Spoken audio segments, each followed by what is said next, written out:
In a few days, Venezuela will celebrate Christmas. No, we're not mistaken. In Venezuela, Christmas is celebrated on the 1st of October, or at least that's what Nicolas Maduro wants. Obviously, it's a smokescreen to distract attention, and it's turning out that this year, the Bolivarian dictator has many open fronts that he would prefer to see shrink into the background. We are, of course, talking about the confrontation with the United States. As you know, the Trump administration considers Nicolas Maduro to be the head of the Cartel de los Soles, or Cartel of the Suns, which makes Venezuela a narco-state in every sense of the word, and the Chavista leader himself a promoter of terrorism. We've talked a lot about this topic on our sister channel, Visualeconomik, but there is one unknown that is still up in the air, a question that I'm sure many of you are asking yourselves. What is China's position on this whole issue? Be aware that the relationship between these two countries runs much deeper than you might think.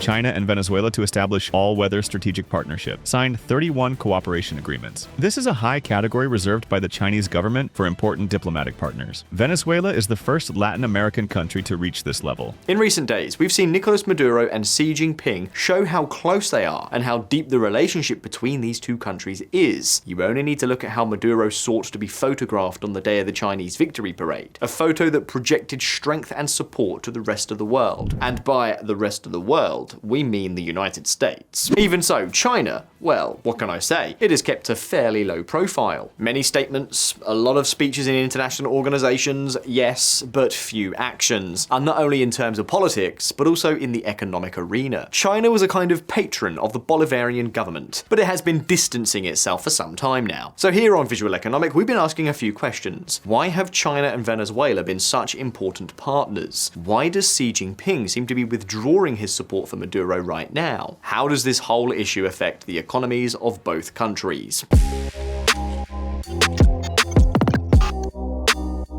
Up until the late 1990s, Venezuela and the Asian giant didn't have much of a relationship. However, Hugo Chavez was very certain that China was going to be a crucial player on the geopolitical stage. And who knows, with the USSR and Cuba out of the picture, perhaps it could become the next sugar daddy of the Bolivarian regime. So, Chavez visited China for the first time in 1999. And a few years later, Jiang Zemin did the same thing in Venezuela. And Visualeconomik community, the relationship between these two was love at first sight. China and Venezuela wasted no time in signing dozens of bilateral agreements. To give you an idea, between 1998 and 2020, trade between these two countries increased tenfold, which is truly staggering. But they didn't just deepen trade. Since then, China has become something of a guardian angel for Venezuela in international organizations. It's clear, when Chavez or Maduro's legs tremble, China lends them a walking stick.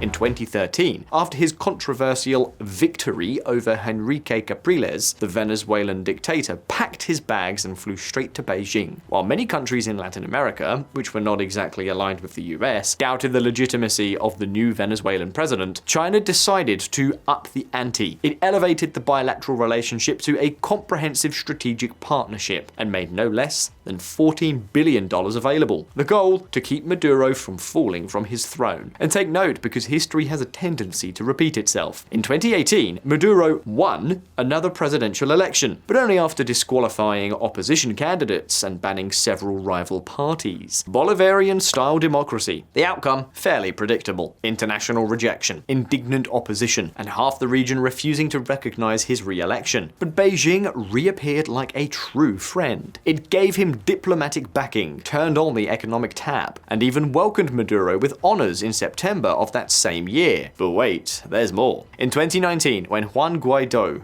attempted to take power with the backing of many countries, China played its veto card in the UN Security Council to block recognition. Would the situation have changed if China had not vetoed this? Well, obviously not, but it does send a very clear signal. Clearly, the obvious question is what interest China might have in Maduro not falling. And here is where the economy plays a key role.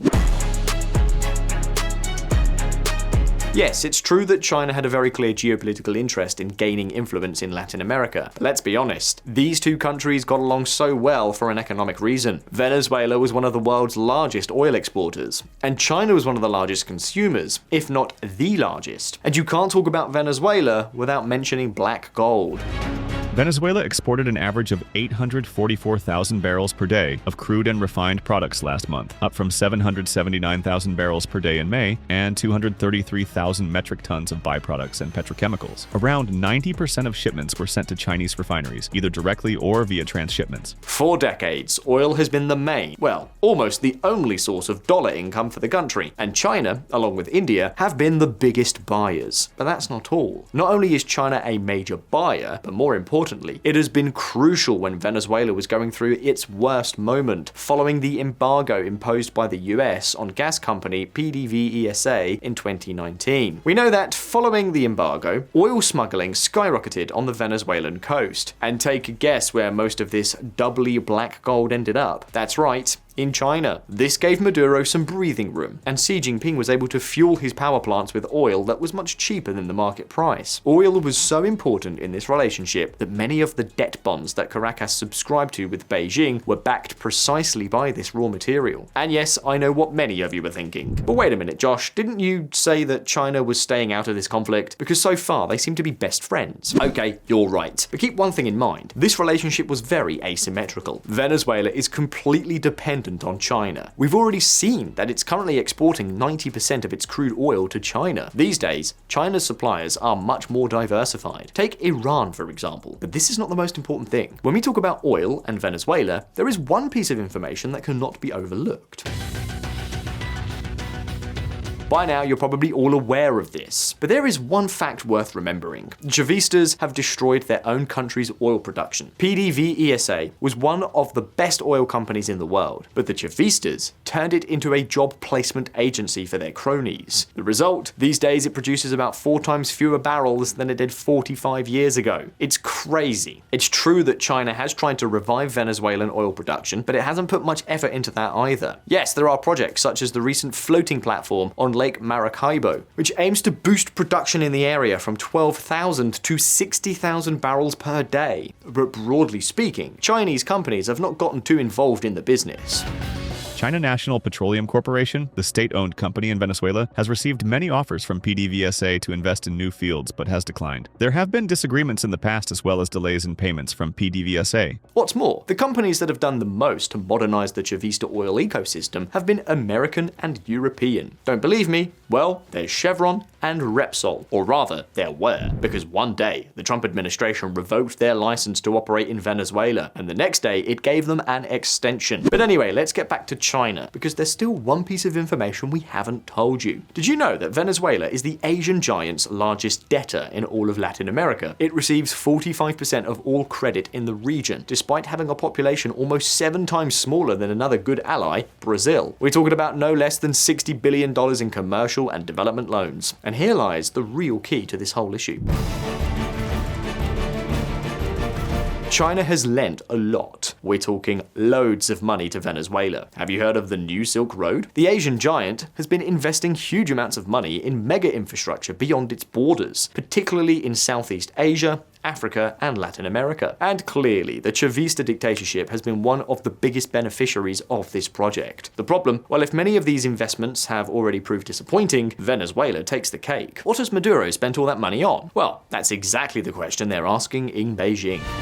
While China has seen its investments succeed in other Latin American countries, its investment in Venezuela has not paid off. After successive contractual breaches by Venezuela and the extension of grace periods for its debts to Chinese banks, China became the most important actor in the future of a country that has not shown any progress towards development. The truth is that in Venezuela, there is no trace of those investments that were supposed to turn the Bolivarian economy around. We don't know if they have invested badly or simply stolen the money. But what is clear is that Maduro is absolutely incapable of paying Xi Jinping back. And if all this were not enough, then came the US oil sanctions. Yes, we've already told you how Venezuela managed to dodge some of these sanctions through smuggling, but even so, they hurt. A lot. But visual economic community, this isn't even the worst of it. In 2013, the price of oil, that source of dollars on which Venezuela depended, plummeted. And naturally, when your only cash cow stops producing milk, the drama begins. Between 2014 and 2021, the Venezuelan economy shrank by 75%. Yes, 3/4. Just like taking 3 wheels off a car and still trying to drive it. And inflation, in 2018, it reached 130,000%. In other words, prices doubled every 35 days. Or to put it another way, at that rate, prices multiplied by 1,000 times in less than a year. All this led to a crucial event. In 2020,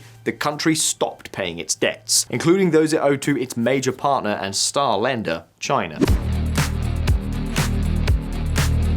Be aware that, although the figures are not very clear, many estimates put the amount at more than $10 billion.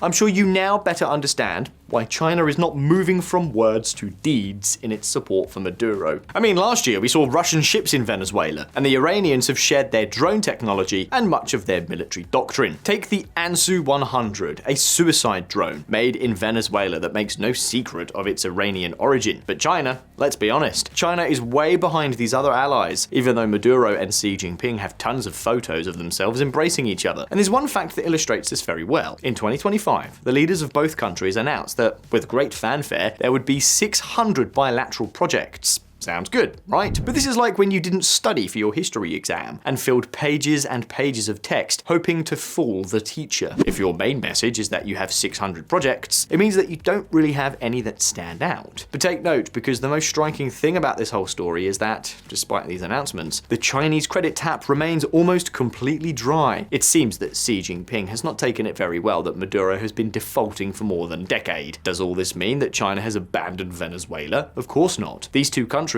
continue to have a very strategic alliance. But with Trump sitting in the White House and his threats to impose secondary tariffs on anyone who trades with enemies such as Russia or Venezuela, what can I say? However close or strategic the relationship between Caracas and Beijing may be, the cons of intervening far outweigh the pros. Precisely for this reason, China is supporting Venezuela in more subtle ways, so to speak. For instance, by promoting the construction of special economic zones in Chavista, Venezuela. Many might think that these zones with lower taxes and fewer regulations are a turbo-capitalist perversion, but they are already a reality. Special Economic Zones Law, with one major objective, the development of a new post-rentier, post-oil economic model. These SEZs are set to accelerate the 18 engines with a productive, export-oriented vocation. So I proceed to sign the presidential decree. Firstly, Isla La Tortuga, the Paraguaná Economic Zone in Falcón State, as well as the Special Economic Zone Militar, Aragua, 4th Special Economic Zone in La Guaira State, approved and endorsed. So what do you think about that? I'm sure you didn't expect this. I don't know, do you think we'll see the Shenzhen of the Orinoco in a few years? From our side, we're quite skeptical. We've often told you on this channel that the world is full of special economic zones, but very few of them work. Not even all of those in China have been successful. These zones tend to be extremely small, often focused on a specific sector favored by the politicians in power, and even if they do reap some benefits, they're soon forced to share them with the rest of the country. In this graph, for example, you can see that the GDP per capita of India's special economic zones grew at exactly the same rate as the rest of the country. And in the case of Venezuela, all these factors are present. However, this doesn't mean that China has not intervened to try to secure a slightly more reliable partner, because it's clear that the Asian giant does not care about the cartels of the suns or democracy in Latin America, but it does care about money. And these days, Nicolas Maduro is not even a partner who can guarantee that. That said, it's your turn now. Is China really as low-key as it seems, or is it actually providing support that has gone unnoticed? Do you think Maduro can pay his debts to Xi Jinping without the wild card of oil? And can the economy really explain the new relationship between these two countries? You can leave me your answers down in the comments. Don't forget that here on Visualeconomik we release new videos every week, so subscribe to the channel if you haven't already to make sure that you don't miss any of our upcoming episodes. If you like this video, give it a like. I'll see you in the next one. Take care. See you next time.